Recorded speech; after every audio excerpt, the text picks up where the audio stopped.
আলাইকুম। ঢাকা থেকে বান্দরবন একটি ট্যুরের সম্পূর্ণ ডিটেইলস আমি আমার ভিডিওতে তুলে ধরার চেষ্টা করব।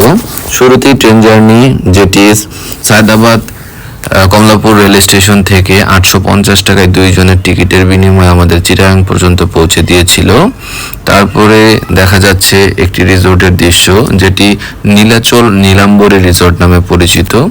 নীলাচল নীলাম্বরী রিসোর্টে আমাদের 3500 টাকার বিনিময়ে একদিন এক রাতের একটি থাকার সুব্যবস্থা আমরা পেয়ে যাই। এখান থেকে বান্দরবন শহরের দৃশ্যটি খুবই স্পষ্ট এবং এই বারান্দার ভিউটি ছিল আমাদের জন্য অপরূপ এবং অসীম সৌন্দর্যের একটি দৃশ্য, যেখান থেকে আমরা আমাদের সারাদিনের ক্লান্তি দূর করার জন্য যথেষ্ট সুন্দর একটি ভিউ দেখতে পাচ্ছিলাম। বারবার আকাশে মেঘের ছোঁয়া এবং মেঘের খেলাগুলো আমাদেরকে মনোমুগ্ধকর একটি পরিস্থিতির সাথে পরিচয় করিয়ে দিচ্ছিল। হ্যাঁ, এখন বলি, ট্রেন জার্নিতে আমাদের চিটাগাং পর্যন্ত পৌঁছানোর পরে চিটাগাং থেকে আমরা একটি সিএনজি যোগে 100 টাকার বিনিময়ে বদ্দারহাট বাস টার্মিনালে চলে যাই এবং বদ্দারহাট বাস টার্মিনাল থেকে প্রতি 1 ঘন্টা পরপরই সকাল 7টা থেকে বাস ছেড়ে যায় বান্দরবনের উদ্দেশ্যে। তার একটিতে করে আমরা চলে আসি বান্দরবন শহরে এবং বান্দরবন শহর থেকে 300 টাকার বিনিময়ে আমাদেরকে নীলাচল রিসোর্টে নামিয়ে দেয়। সেখানে যে আমরা চেক ইন করি, তাদেরই নীলাম্বরী রিসোর্ট নামে একটি রিসোর্ট, 3টি রিসোর্টের 3টি অথবা 4টির মতো কটেজের মতো রয়েছে।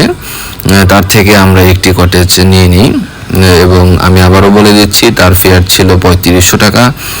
হয়তো বা সিজন বা আনসিজনে ডিফার করতে পারে। তো এরপরে আমরা একটু ফ্রেশ হয়ে এই পরিবেশের সাথে নিজেদেরকে তাল মিলিয়ে নেওয়া শুরু করি এবং সেখানে একটি ক্যাফে মতো রয়েছে, যেখানে আমরা দুপুরের খাবারটা গ্রহণ করি।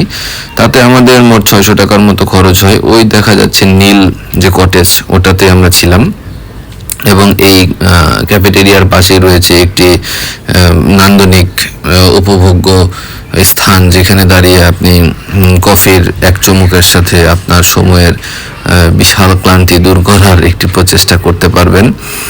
লা রং এই জায়গাটির নাম তারা দিয়েছে এবং ওই দূরে দেখা যাচ্ছে, প্রথমে মনে করেছিলাম আমরা ওটি মেঘের হাতছানি, কিন্তু না, ওটি আসলে জুম চাষ করার জন্য তারা আগুন ধরিয়ে দিয়ে প্রথমে ময়লা যে গাছ বা আগাছা থাকে সেগুলো পরিষ্কার করে নেয় এবং তারপরে তারা এখানে জুম চাষ করে।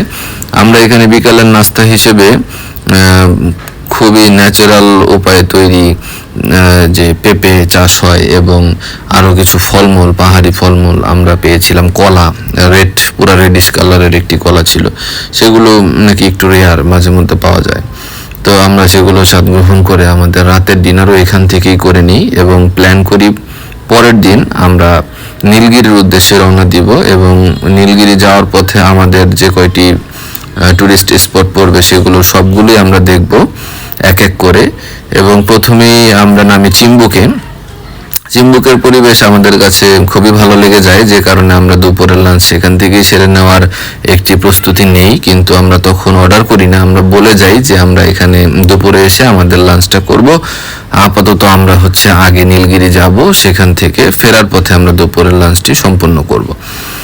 এরই মাধ্যমে শুরু হয়ে যায় আমাদের পুরো ডে লং ট্যুর এবং পুরো ট্যুরে আমরা বিভিন্ন স্পটে হয়তো যেটা ভাল লাগে 5 মিনিট 10 মিনিট থেমে থেমে যাই এবং বলে নিই, সারাদিনের জন্য আমাদের কাছে সিএনজি ভাড়া উনি 1300 টাকা নেয়। সারাদিন আপনার নীলাচলে আসে বান্দরবন শহর থেকে এবং নীলাচল থেকে আমাদেরকে বান্দরবন শহর হয়ে নীলগিরি যে কয়টা স্পট পড়ে সবগুলো ঘুরিয়ে আবার বান্দরবন শহরে নামিয়ে দিয়ে যায়। এটি হচ্ছে সূর্যাস্তের একটি দৃশ্য, যেটি দেখার জন্য আমরা অনেকক্ষণ ধরেই ওয়েট করি এবং দিন শেষে খুবই অল্প সময়ের জন্য এই দৃশ্যটি আমাদের সামনে থাকে এবং এরপরে আমি আবার যখন ভিডিও করতে যাই সেই দৃশ্যটি ম্লান হয়ে যায় এবং আমি অনেক চেষ্টার পরও সেই দৃশ্যটি আর ক্যাপচার করতে পারিনি।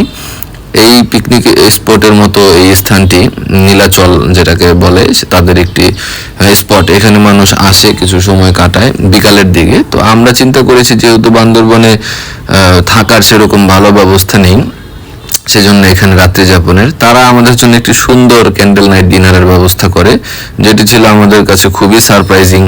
এবং আসলেই আমরা যে কয়টি জায়গাতে এখন পর্যন্ত ঘুরতে গিয়েছি কোনোটিতেই আমরা এরকম সারপ্রাইজিং পাইনি। কিন্তু তাদের বিহেভিয়ার এবং পরিবেশ, থাকার পরিবেশ, বিহেভিয়ার সবকিছুই আমাদের কাছে ছিল অনেক বড় একটি পাওয়া।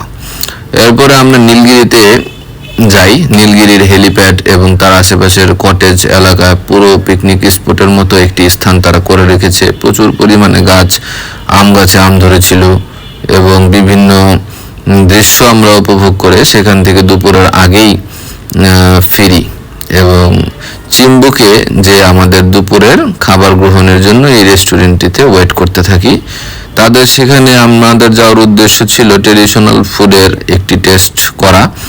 তারা ওখানে ব্যাম্বো চিকেন এবং চিকেনের এক টাইপের ভর্তার মতো করে, আর সবজি সবজির মতো দেখা গেলেও সেটি আসলে খেতে অতটা খারাপ লাগে না, ভালোই লাগে।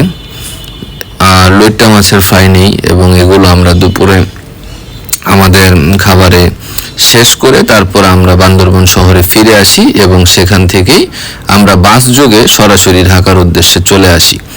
তো বাস ফেয়ারটা ছিল 800 টাকার কাছাকাছি, 800 টাকাই ছিল, 20 টাকা মনে হয় কম নিয়েছিল। আর ট্রেন জার্নির ক্ষেত্রে 425 টাকা করে পার পার্সন পড়লেও পরবর্তীতে আমাদের কিন্তু 150 টাকা করে দুইজনের প্রায় 300 টাকা লেগে যায় বান্দরবন শহরে আসতে চিটাগাংয়ের বদ্দারহাট বাস টার্মিনাল থেকে। এই ছিল সম্পূর্ণ ভিডিও। যদি এরকম আরো অনেক ইনফরমেটিভ ভিডিও চান তবে সাবস্ক্রাইব করে সাথেই থাকুন। ধন্যবাদ।